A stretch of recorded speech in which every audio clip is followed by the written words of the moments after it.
ಎಲ್ರಿಗೂ ನಮಸ್ಕಾರ. ನಾನು ಇವತ್ತು ರೈಸ್ ಬಾತ್ ಹೇಗೆ ಮಾಡ್ಕೊಳ್ಳೋದು ಅಂತ ತೋರಿಸ್ತಾ ಇದ್ದೀನಿ. ಮೊದಲಿಗೆ ಕುಕ್ಕರಿಗೆ 2 ಚಮಚ ಎಣ್ಣೆ, 2 ಚಮಚ ತುಪ್ಪ ಹಾಕ್ಕೊಳ್ತಾ ಇದ್ದೀನಿ.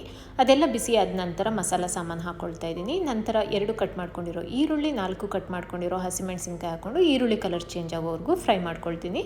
ನಂತರ 1 ಚಮಚ ಬೆಳ್ಳುಳ್ಳಿ ಶುಂಠಿ ಪೇಸ್ಟ್ ಹಾಕ್ಕೊಂಡು ಹಸಿ ಸ್ಮೆಲ್ ಹೋಗೋವರೆಗೂ ಫ್ರೈ ಮಾಡ್ತೀನಿ.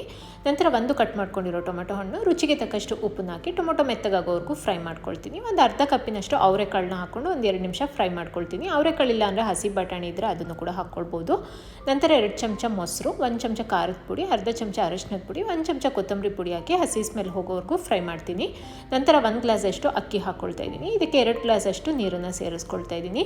ಲಾಸ್ಟಲ್ಲಿ ಸ್ವಲ್ಪ ಕಟ್ ಮಾಡ್ಕೊಂಡಿರೋ ಕೊತ್ತಂಬರಿ ಸೊಪ್ಪನ್ನು ಹಾಕ್ಕೊಂಡು ಒಂದ್ಸರಿ ಎಲ್ಲ ಮಿಕ್ಸ್ ಮಾಡಿ ಕುಕ್ಕರ್ ಲಿಡ್ನ ಕ್ಲೋಸ್ ಮಾಡಿ 2 ವಿಸಲ್ ಕೂಗಿಸ್ಕೊಳ್ತೀನಿ.